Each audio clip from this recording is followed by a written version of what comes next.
Hello everyone, good morning. कैसे हैं आप सब लोग? आई होप कि आप सब बहुत अच्छे होंगे। चलिए आज हम एक नया टॉपिक शुरू करते हैं।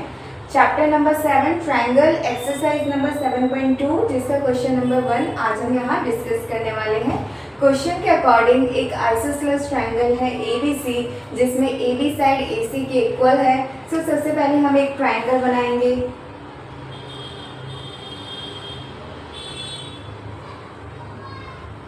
जिसका नाम हम देंगे ABC ABC।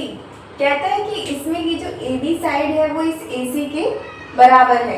आगे कहता है the bisector of angle B and angle C intersect each other at point O। कहते हैं कि जब हम एंगल B और एंगल C का बाइसेक्टर खींचेंगे तो जिस जगह पर वो एक दूसरे को काटेंगे वो पॉइंट क्या कहलाएगा? पॉइंट O कहलाएगा। देखिए बाइसेक्टर होता क्या है। मैंने आप सबको सिखाया था कि किसी भी एंगल का बाइसेक्टर किस तरीके से खींचा जाता है। मान लीजिए ये एक एंगल है, इस एंगल का बाइसेक्टर खींचने के लिए बिल्कुल सेंटर से आप इसे इस तरीके से लेकर जाएंगे तो ये क्या हो जाएगा? Angle bisector. एंगल बाइसेक्टर करता क्या है? एंगल बाइसेक्टर इस एंगल को 2 इक्वल एंगल्स में डिवाइड करता है। जैसे कि मान लीजिए ये पूरा एंगल 2 थीटा था, ठीक है। जब मैंने इसका एंगल बाइसेक्टर खींचा तो इस एंगल ने अपने आप को क्या किया? 2 इक्वल एंगल्स में डिवाइड कर लिया। यानी कि इस एंगल का ये जो अपर पोर्शन है ये भी थीटा हो गया और ये जो लोअर पोर्शन है ये भी क्या हो गया? थीटा हो गया। यानी इस एंगल ने खुद को 2 इक्वल एंगल्स में डिवाइड कर लिया। इसे क्या कहा गया? इसे कहते हैं एंगल बाइसेक्टर। क्या कहते हैं? Angle bisector. चलिए बिल्कुल इसी तरीके से हम एंगल B और एंगल C का बाइसेक्टर खींचते हैं। ये एंगल B है और ये एंगल C है। एंगल B का बाइसेक्टर खींचने के लिए बिल्कुल इसके सेंटर से इस तरीके से लेकर जाएंगे। सिमिलरली एंगल C के सेंटर से इस तरीके से लेकर जाएंगे और जिस पॉइंट पर ये आपस में मिल रहे हैं वो पॉइंट क्या है? पॉइंट O है, ठीक है। आगे कहता है join A to O। A को O से ज्वाइन करिए, आप भी कर लीजिए। A से O को ज्वाइन करिए इस तरीके से, ठीक है। कहते हैं शो दैट, आप ये प्रूफ करिए। इसके फर्स्ट पार्ट में आपको प्रूफ करने के लिए कहता है कि ये जो BO साइड है OB बराबर इस OC के साइड इक्वल है। कहता है OB को OC के इक्वल प्रूफ करो। तो देखो इस क्वेश्चन में एक कंसेप्ट लगेगा, पहले हम उस कंसेप्ट को सीख लेते हैं। कंसेप्ट क्या कहता है कि मान लीजिए ये एक ट्रायंगल है, ठीक है, और इस ट्रायंगल की ये जो 2 साइड हैं आपस में इक्वल है, ठीक है। ये एक ट्रायंगल है जिसकी 2 साइड्स आपस में इक्वल है। तो कंसेप्ट ये कहता है कि जब 2 साइड इस तरीके से इक्वल होती हैं तो इनके अपोजिट जो एंगल बन रहा है, जैसे इस साइड के अपोजिट जो एंगल बनेगा वो ये वाला बनेगा और इस साइड के अपोजिट जो एंगल बनेगा वो कौन सा बनेगा? ये वाला बनेगा। तो ये दोनों एंगल्स भी आपस में क्या होंगे? इक्वल होंगे। सपोज कि ये A है, ये B है और ये C है। जब इफ AB बराबर AC है, यानी कि ये जो AB साइड है वो इस AC के बराबर है, तो AB के अपोजिट बनने वाला एंगल कौन सा है? Angle C। और AC के अपोजिट बनने वाला एंगल कौन सा है? Angle B। तो आपस में ये जो 2 एंगल्स होंगे वो भी इक्वल होंगे। इनको क्या कहेंगे? Opposite angles of equal sides are equal. Similarly मान लीजिए कि आपको 2 एंगल्स दे रखे हैं जो आपस में इक्वल हैं, तो इन एंगल्स के जो अपोजिट साइड होंगे वो भी आपस में क्या होंगे? इक्वल होंगे। सपोज कि ये ट्रायंगल है और इसके ये 2 एंगल हैं, ठीक है। ये A है, ये B है, ये C है। If angle B is equal to angle C, angle B बराबर है किसके? एंगल C के। तो एंगल B के जो अपोजिट साइड बन रही है वो कौन सी है? AC। और एंगल C के अपोजिट साइड कौन सी बनेगी? AB। तो ये दोनों साइड भी आपस में क्या होंगे, इक्वल होंगे। तो इनको हम क्या लिखेंगे, opposite sides of equal angles are equal. यानी कि जब आपको दो साइड इक्वल दे रखी हो तो उनके अपोजिट बनने वाले एंगल्स बराबर होते हैं, या फिर जब आपको दो एंगल इक्वल्स दे रखी हो और उनके अपोजिट बनने वाली साइड क्या हो जाएंगी, इक्वल हो जाएंगी। तो हम कह सकते हैं opposite angle of equal sides are equal and opposite sides of equal angles are equal. तो इस कंसेप्ट का यूज हम इस क्वेश्चन में करेंगे, ठीक है।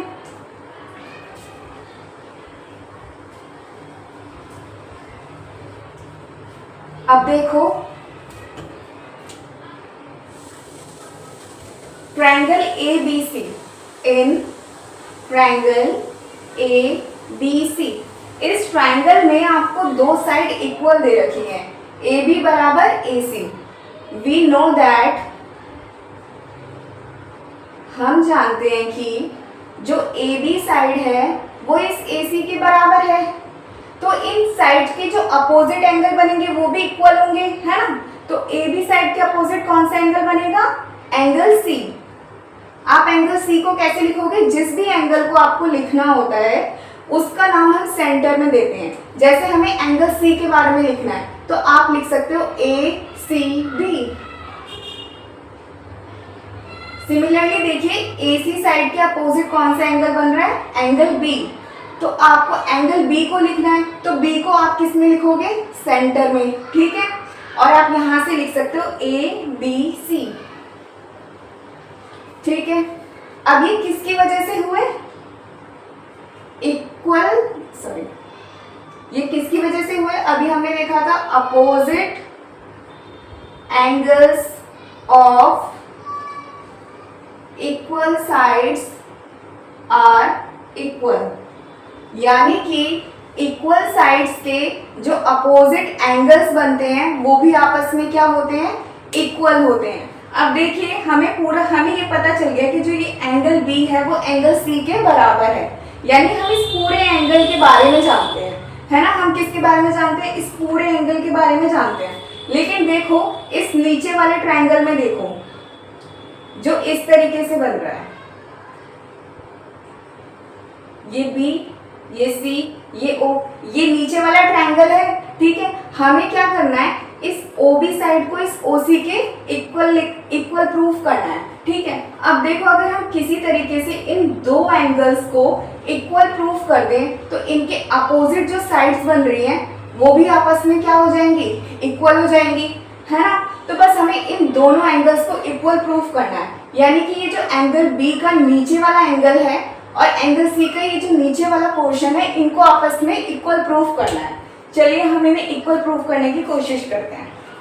देखिए, जब हमने एंगल B का बाइसेक्टर खींचा तो एंगल B ने क्या किया, एंगल B ने इस एंगल को टू इक्वल एंगल्स में डिवाइड किया। क्यों, क्योंकि हमने यहाँ पर एक बाइसेक्टर खींचा था और बाइसेक्टर क्या करता है, एंगल को टू इक्वल एंगल्स में डिवाइड करता है। सपोज कि ये x है तो ये भी क्या होगा, x होगा, है ना। सिमिलरली यहाँ पर भी जब हमने एंगल C का बाइसेक्टर खींचा तो इसने भी एंगल को टू इक्वल एंगल्स में डिवाइड किया। अगर ये x है तो ये भी x होगा, है ना। यानी कि इस पूरे एंगल ने खुद को हाफ हाफ में डिवाइड कर लिया। सिमिलरली अगर हम इस पूरे एंगल को हाफ से दोनों तरफ डिवाइड कर दें तो क्या होगा, हमें ये नीचे वाला एंगल भी मिल जाएगा और ऊपर वाला एंगल भी मिल जाएगा। देखिए, हमने एंगल C को हाफ से मल्टीप्लाई किया, ACB। सिमिलरली हमने यहाँ पर भी सेम चीज की, तो जब हमने इसे हाफ कर दिया तो हमें ये नीचे वाला एंगल मिल जाएगा। तो हम कह सकते हैं एंगल OBC बराबर है एंगल OCB के, राइट। इक्वेशन नंबर 1, यानी कि ये नीचे वाला एंगल हमें मिल गया। अब उसी तरीके से हमें ऊपर वाला एंगल भी मिल जाएगा। तो इस ऊपर वाले एंगल को हम कैसे लिखेंगे, देखो एंगल B को आपको लिखना है तो B को सेंटर में लिखो। अब इस वाले एंगल को देखो, ये वाला एंगल किस में बन रहा है, इस वाले ट्रायंगल में बन रहा है ABO में, तो बस इसे लिख लो ABO। ये बराबर है एंगल सी के। अब एंगल सी को आपने लिखना है तो एंगल सी को आप बीच में लिखो, ठीक है। अब देखो ये जो ऊपर वाला एंगल है वो कौन से ट्रायंगल में बन रहा है, ए ओ सी वाले ट्रायंगल में बन रहा है, तो आप यहाँ पर लिख लो ए सी ओ और इसको नाम दो इक्वेशन नंबर 2, ठीक है। अब देखो जब हमने इन दोनों एंगल्स को इक्वल प्रूव कर लिया, कौन से एंगल को, इस वाले एंगल को इस वाले एंगल के इक्वल कर दिया, तो इन दोनों एंगल्स के जो अपोजिट साइड्स बनेंगी वो भी आपस में क्या हो जाएंगी, इक्वल हो जाएंगी। तो हम यहाँ पर लिख सकते हैं OB बराबर OC, राइट। किसकी वजह से, because opposite sides of equal angles are equal, right. इस वजह से क्या हुआ, जो OB है वो OC के बराबर है, क्योंकि angle OBC and angle OCB आपस में बराबर हैं, तो इनके जो अपोजिट साइड्स हैं वो भी क्या होंगी, आपस में बराबर होंगी, इक्वल होंगी। और ये दो हिस्सों में डिवाइड क्यों हुए, दो एंगल्स में डिवाइड क्यों हुए, because bisector of angle B and angle C, angle B और एंगल C के बाइसेक्टर की वजह से ये एंगल 2 इक्वल एंगल्स में डिवाइड हुए, जिसकी वजह से जब हमने नीचे वाले एंगल को आपस में इक्वल प्रूव कर लिया तो इनकी जो अपोजिट साइड्स होंगी वो भी आपस में क्या हो जाएंगी, इक्वल हो जाएंगी। आई होप कि आपको इसका पार्ट 1 समझ आया होगा। चलिए हम इसके पार्ट 2 की बात करते हैं।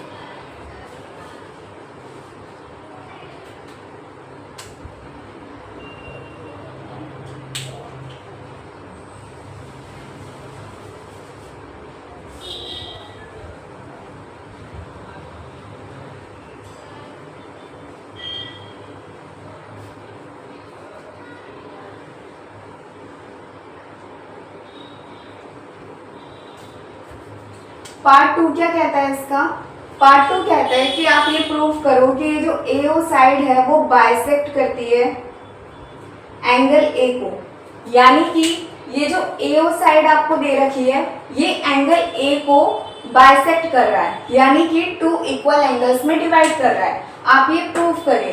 तो देखिए in triangle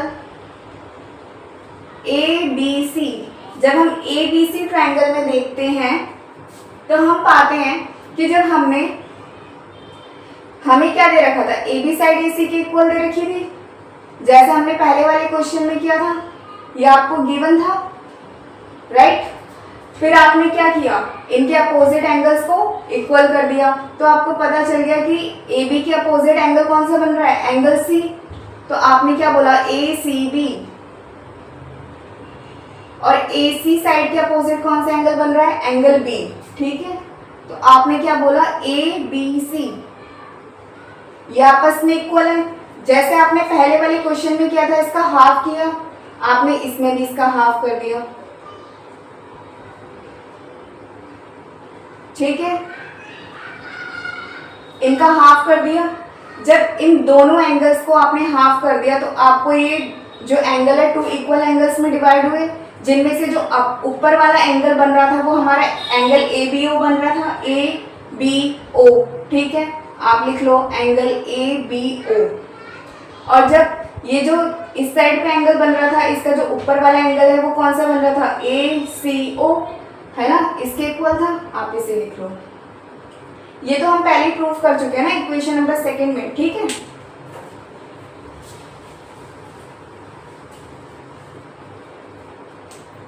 Because angle B and angle C, because bisector of angle B and angle C, angle B और एंगल C के बाइसेक्टर की वजह से एंगल ABO इक्वल है ACO के, ठीक है। अब आगे देखिए, जब हमने इन दोनों एंगल्स को इक्वल कर लिया तो अब देखो इन दो ट्रायंगल्स में, ये जो दो ट्रायंगल्स आपको दिखाई दे रहे हैं, आप लिखो triangle ABO and triangle ACO। इन दो ट्रायंगल्स में आप देखिए, पहली चीज आपको क्या गिवन है, AB साइड AC के बराबर है, क्वेश्चन में दिया गया है AB बराबर AC, आपको क्या है गिवन है, राइट। अब देखो ये वाला एंगल इस वाले एंगल के बराबर है, आपको पता है एंगल ABO बराबर है एंगल ACO के, लिख लो एंगल ABO बराबर है एंगल ACO के, और ये प्रूव कर चुके हैं आप, है ना, इसे आप प्रूव कर चुके हैं। तीसरी चीज देखिए, OB साइड OC के इक्वल है, हमने इसके फर्स्ट पार्ट में प्रूव किया था, तो ये जो OB साइड है इस OC के इक्वल है ना, ये भी हम प्रूव कर चुके हैं। तो अब देखो, एक साइड बराबर, एक एंगल बराबर, एक साइड बराबर, तो साइड एंगल साइड रूल से, by side angle side rule, जो ट्रायंगल ABO है ABO वो कॉन्ग्रुएंट प्रूफ हो गया ACO के। अब जब ये दोनों ट्रायंगल्स एक दूसरे के कॉन्ग्रुएंट प्रूफ हो गए, तो बाय सिटी से ये जो एंगल A है वो टू इक्वल एंगल्स में किस तरीके से डिवाइड हुआ, देखो इस वाले ट्रायंगल का ABO का ये वाला जो एंगल है वो इस ACO ट्रायंगल के इस वाले एंगल के बराबर होगा बाय सिटी। तो आप लिख सकते हैं एंगल BAO बराबर है एंगल CAO के bye CT, corresponding parts of congruent triangle, corresponding parts of congruent triangle, right। जब हमने एंगल BAO को CAO के इक्वल कर दिया, तो इसका मतलब ये हुआ कि ये वाला जो एंगल है वो इस वाले एंगल के बराबर है ना। और बाइसेक्ट का मतलब भी क्या होता है, टू इक्वल एंगल्स में डिवाइड करना। दैट मीन्स कि अगर ये थीटा था तो ये भी क्या हो जाएगा, थीटा हो जाएगा। तो आप कह सकते हैं हेंस इस प्रकार जो AO साइड है उसने बाइसेक्ट किया एंगल A को, यानी कि टू इक्वल एंगल्स में डिवाइड किया। आई होप कि आपको एक्सरसाइज 7.2 का क्वेश्चन नंबर 1 क्लियरली और बहुत अच्छे से समझ आया होगा। अगर आपको ये क्वेश्चन समझ आ रहे हैं तो प्लीज़ आप मेरे चैनल को सब्सक्राइब कीजिए। Thank you.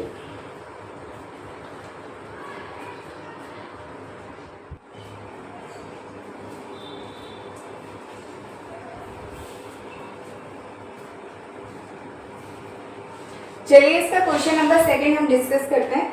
In triangle ABC, एक ट्रायंगल दिया है ABC, कहते हैं AD is the perpendicular bisector of BC। AD जो है वो BC साइड का परपेंडिकुलर बाइसेक्टर है। तो सबसे पहले आप एक ट्रायंगल बनाइए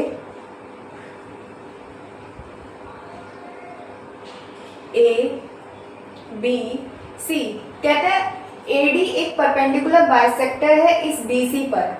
तो A से इस तरीके से लाइन खींचिए और इसे 90 डिग्री बनाइए, और ये क्या है D। तो AD क्या हो गया, इस BC साइड का परपेंडिकुलर बाइसेक्टर। बाइसेक्टर का काम होता है किसी भी चीज को टू इक्वल पार्ट्स में डिवाइड करना। अगर वो साइड पर बाइसेक्टर है तो वो क्या करेगा, साइड को टू इक्वल साइड्स में डिवाइड करेगा। जैसे AD जो डाला गया है एक परपेंडिकुलर बाइसेक्टर, एक लंब जो वो इस BC साइड पे डाला है, तो इसने क्या किया, इस साइड को टू इक्वल साइड्स में डिवाइड कर दिया। अगर यही बाइसेक्टर किसी एंगल पे डाला जाए तो उसे क्या कहते हैं, एंगल बाइसेक्टर, और वो क्या करता है, एंगल को टू इक्वल एंगल्स में डिवाइड कर देता है। ठीक है, यहाँ पर साइड पे डाला था तो इसने क्या किया, साइड को टू इक्वल पार्ट्स में डिवाइड किया, यानी अब ये जो BD है वो बराबर हो जाएगा इस CD के। ठीक है, कहते हैं शो दैट, आप ये प्रूफ करिए कि जो ट्रायंगल ABC है वो एक आइसोसेलेस ट्रायंगल है। Triangle ABC is a isosceles triangle. कहते हैं इस एबीसी ट्रायंगल को आइसोसेलेस ट्रायंगल प्रूव करो जिसमें जो AB साइड है, ये जो AB साइड है वो बराबर हो किसके, AC साइड के। ये आप प्रूफ करो, ठीक है। तो इसे प्रूफ करने के लिए हम इन दोनों ट्रायंगल्स का यूज करेंगे, ठीक है। तो आप लिखिए in triangle ABD and triangle ACD। अब आप इन दोनों ट्रायंगल्स में देखो, ये जो BD साइड है वो इस CD साइड के बराबर है। क्यों? क्योंकि जो AD है वो इस BC साइड पर क्या है, परपेंडिकुलर बाइसेक्टर। और परपेंडिकुलर बाइसेक्टर ने क्या किया, इस साइड को 2 इक्वल साइड्स में डिवाइड कर दिया। तो आप कह सकते हो कि जो BD है वो बराबर है CD के, ठीक है। Because AD is perpendicular bisector of BC। क्योंकि AD क्या है, परपेंडिकुलर बाइसेक्टर है BC का, इसलिए BD जो है वो CD के बराबर है। दूसरी चीज देखिए, इन दोनों ट्रायंगल्स में ये जो AD साइड है वो कॉमन है। इस AD साइड से ये वाला ट्रायंगल भी बन रहा है और इस AD साइड से ये वाला ट्रायंगल भी बन रहा है। तो आप कह सकते हैं कि जो AD है वो बराबर है AD के, और ये क्या है, कॉमन, ठीक है। अब देखो इन दोनों ही ट्रायंगल्स में एक एंगल जो है वो 90 डिग्री का है, एंगल D है ना। एंगल D जो है वो 90 डिग्री का है इस वाले ट्रायंगल में भी और इस वाले ट्रायंगल में भी। तो आप कह सकते हो एंगल ADB बराबर है एंगल ADC के। क्यों? बिकॉज दोनों ही क्या है, 90 डिग्रीज के एंगल है ना। तो अब देखिए, एक साइड एक एंगल और एक साइड, यानी साइड एंगल साइड रूल से ये जो दोनों ट्रायंगल्स हैं वो आपस में क्या हो गए, कॉन्ग्रुएंट हो गए। तो आप लिख सकते हैं by side angle side rule triangle ABD congruent हो गया ट्रायंगल ACD के। ये दोनों ट्रायंगल्स जब आपस में कॉन्ग्रुएंट प्रूफ हो गए तो बाय CPCD जो AB साइड होगी वो इस AC साइड के बराबर हो जाएगी। तो आप लिख सकते हैं कि जो AB है वो बराबर है AC के बाय CPCD।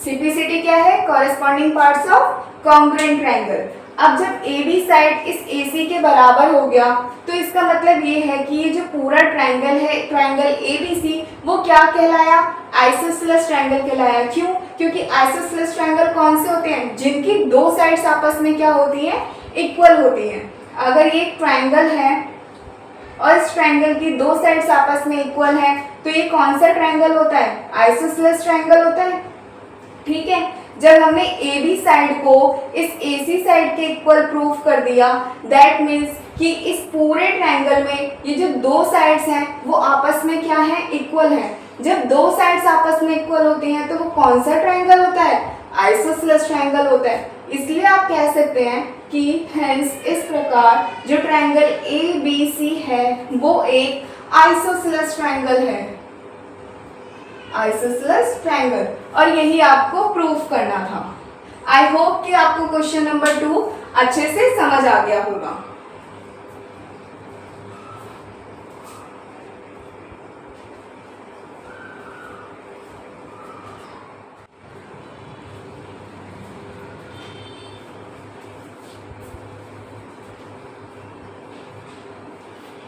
चलिए क्वेश्चन नंबर 3 देखिए। क्वेश्चन नंबर 3 में लिखा है कि ABC is an isosceles triangle. एक आइसोसेलेस ट्रायंगल है जिसका नाम है ABC।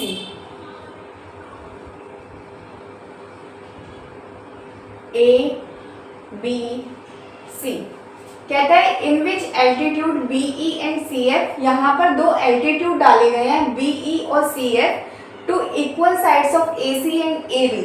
ये AC साइड जो है इस AB के बराबर दे रखी है और इन बराबर साइड्स पर दो एल्टीट्यूड डाले गए हैं। जैसे इस AC साइड पर यहाँ से एल्टीट्यूड डाला है इस तरीके से और इसको नाम दे दिया है बी ई। उसी तरीके से सी से एक एल्टीट्यूड डाला गया है इस ए बी साइड पर और इसका नाम दे दिया है सी एफ। ठीक है, कहता है शो दैट, आप ये प्रूव करो कि ये जो दो एल्टीट्यूड डाले हैं ये आपस में इक्वल हैं। Prove that these altitudes are equal। ये आपको क्या करना है, प्रूव करना है। ठीक है, अब देखो इन ट्रायंगल ABC ABC, ये जो ट्रायंगल ABC है ये क्या है, एक आइसोसेलेस ट्रायंगल जिसमें AB और AC साइड क्या है, आपस में इक्वल हैं। तो आप लिख सकते हो AB बराबर AC। ये आपको क्या है, गिवन है। अब देखो जब AB साइड इस AC के बराबर है तो इनके अपोजिट बनने वाले एंगल्स भी आपस में क्या होंगे, बराबर होंगे। तो ये वाला जो एंगल है इस AB के अपोजिट बनेगा।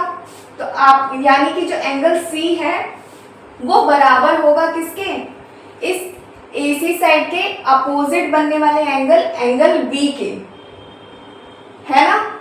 इसको आप क्या लिख सकते हो, opposite angles of equal sides are equal.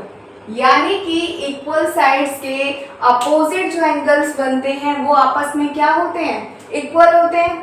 अब देखो यहाँ पर दो राइट एंगल ट्रायंगल बन रहे हैं, है ना, दो राइट ट्रायंगल बन रहे हैं। एक कौन सा बन रहा है, BFC, ये वाला बन रहा है। दूसरा CEB, ये वाला बन रहा है। अब हमें इन दोनों राइट ट्रायंगल्स को आपस में कॉन्ग्रुएंट प्रूफ करना है। सो आप लिखिए in triangle BFC and in triangle CEB। अब देखो इन दोनों ही ट्रायंगल्स में एक एक एंगल जो है वो 90 डिग्री का है। यानी इस वाले ट्रायंगल में जो F है वो 90 डिग्री का है और इस वाले ट्रायंगल में जो E है वो कितने का है, 90 डिग्री का है। तो आप लिख सकते हो BFC, जो एंगल BFC है वो बराबर है एंगल CEB के। क्यों, क्योंकि ये दोनों क्या है, 90 डिग्रीज के एंगल हैं। अब दूसरी चीज देखो, जब हम इस वाले ट्रायंगल में देखते हैं तो ये जो एंगल B है वो इस वाले ट्रायंगल के एंगल C के बराबर है। तो आप लिख सकते हो कि एंगल FBC बराबर है एंगल ECB के, है ना। कहां से, इसको आप इक्वेशन 1 मान लो। तो आप यहां पे लिखोगे फ्रॉम इक्वेशन 1।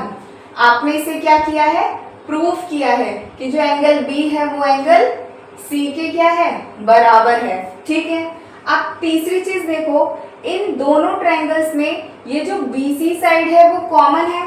इस BC साइड से ये BFC ट्रायंगल भी बन रहा है और इस BC साइड से CEB ट्रायंगल भी बन रहा है ना। ये जो BC साइड है वो दोनों में कॉमन है। तो आप लिख सकते हो कि जो BC है वो कॉमन है।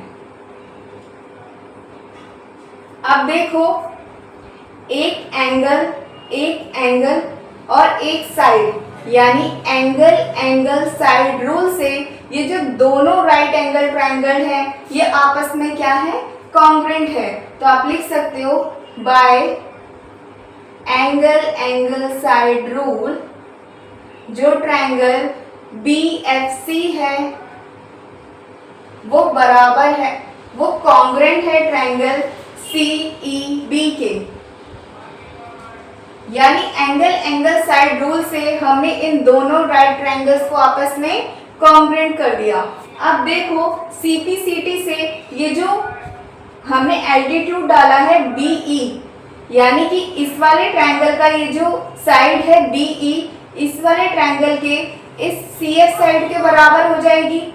यानी कि आप कह सकते हैं कि जो BE है वो बराबर होगी FC के बाय CPCT, क्योंकि CPCT क्या कहता है, जब आप किन्हीं भी दो ट्रायंगल्स को आपस में कॉन्ग्रुएंट कर लेते हैं तो उनकी जो अदर साइड्स होती हैं वो भी आपस में क्या होती हैं, इक्वल होती हैं। तो जब हम BFC ट्रायंगल में देखेंगे तो ये वाली साइड दिख रही है FC,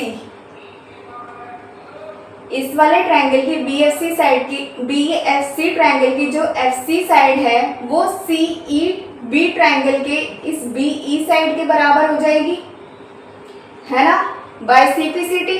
और यही आपको प्रूफ करना था कि ये जो एल्टीट्यूड्स हैं आप इन्हें इक्वल प्रूफ करो। तो BE और FC क्या थे, एक एल्टीट्यूड थे, और आपने इनको क्या कर दिया, इक्वल प्रूफ कर दिया। आई होप कि आपको क्वेश्चन नंबर 3 समझ आया होगा।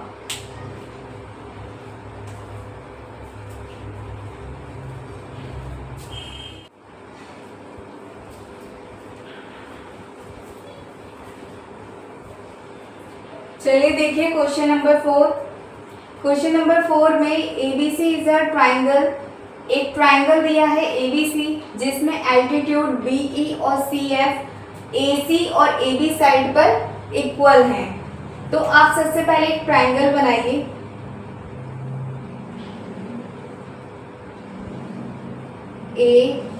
ABC,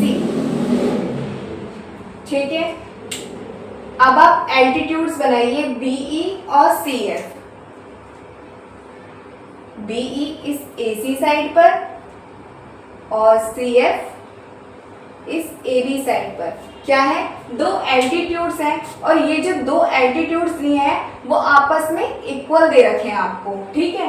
कहता है शो दैट, इसके फर्स्ट पार्ट में कहता है आप ये प्रूफ करो कि जो ट्राइंगल बन रहा है ABE वो कॉन्ग्रुएंट है ट्राइंगल ACF के। कहते हैं इन दोनों ट्राइंगल्स को आपस में कॉन्ग्रुएंट प्रूफ करो। तो देखो इन दोनों ट्राइंगल्स को आपस में देखो, इस वाले ट्राइंगल को और इस वाले ट्राइंगल को, जो एंगल F है और E है वो दोनों क्या है, 90 डिग्रीज के एंगल है। तो आप क्या लिख सकते हो, एंगल AEB बराबर है एंगल AFC के। क्यों, क्योंकि ये क्या है, 90 डिग्रीज के एंगल है, ठीक है। आप ध्यान से देखो, इस वाले ट्रायंगल में एंगल A आ रहा है और इस वाले ट्रायंगल में भी एंगल A आ रहा है, यानी एंगल A दोनों ट्रायंगल्स में कॉमन है। तो आप लिखिए इस वाले ट्रायंगल में पहले एंगल A को लिखिए, आप लिखो EAB बराबर है FAC के। क्यों, क्योंकि ये क्या है, कॉमन है। एंगल A क्या है, दोनों ट्रायंगल्स में क्या है, कॉमन है। अब तीसरी चीज आप बहुत गौर से देखिए कि आपको क्वेश्चन में दे रखा है कि जो BE है और CF है वो आपस में क्या है, इक्वल है। यानी कि ये जो BE एल्टीट्यूड है और ये जो CF एल्टीट्यूड है ये आपस में क्या दे रखे हैं, इक्वल दे रखे हैं। तो आप लिख सकते हो कि जो BE है वो बराबर है CF के, और ये क्या है आपको गिवन है। अब देखो आपने एक एंगल इक्वल कर लिया, दूसरा एंगल इक्वल कर लिया और एक साइड इक्वल कर ली। तो आप देख सकते हैं कि एंगल साइड रूल से ये क्या हो जाते हैं, दोनों ट्रायंगल्स आपस में कॉन्ग्रुएंट हो जाते हैं। तो आप लिख सकते हो ट्रायंगल ABE कॉन्ग्रुएंट हो गया ट्रायंगल ACF के। ये दोनों ट्रायंगल्स आपस में क्या हो गए, कॉन्ग्रुएंट हो गए। जब दो ट्रायंगल्स आपस में कॉन्ग्रुएंट हो जाते हैं तो उनकी अदर साइड्स भी आपस में क्या हो जाती हैं, इक्वल हो जाती हैं CPCT की वजह से। तो इस वाले ट्रायंगल में देखो, ए बी ई ट्रायंगल में देखो, ये जो ए बी साइड है वो किसके बराबर हो जाएगी?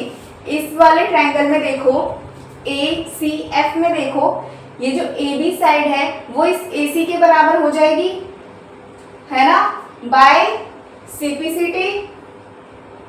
तो आपको इसके सेकंड पार्ट में यही प्रूफ करना था कि आप ए बी को ए सी के बराबर प्रूफ करो और ये बताओ कि जो ट्रायंगल ए बी सी है वो एक आइसोसेलेस ट्रायंगल है। क्या है? आइसोसेलेस ट्रायंगल है। जब हमने ए बी साइड को ए सी साइड के इक्वल प्रूफ कर दिया तो ये ट्रायंगल क्या हो गया? एक आइसोसेलेस ट्रायंगल हो गया, क्योंकि आइसोसेलेस ट्रायंगल कौन से होते हैं? जिनकी दो साइड्स आपस में इक्वल होती है। तो ए बी ए सी के बराबर होने की वजह से ट्रायंगल ए बी सी क्या हो गया? एक आइसोसेलेस ट्रायंगल हो गया, और ये आपने इसके सेकंड पार्ट में प्रूफ कर दिया। आई होप कि आपको क्वेश्चन नंबर 4 का पार्ट 1 एंड पार्ट 2 जो है अच्छे से समझ आया होगा।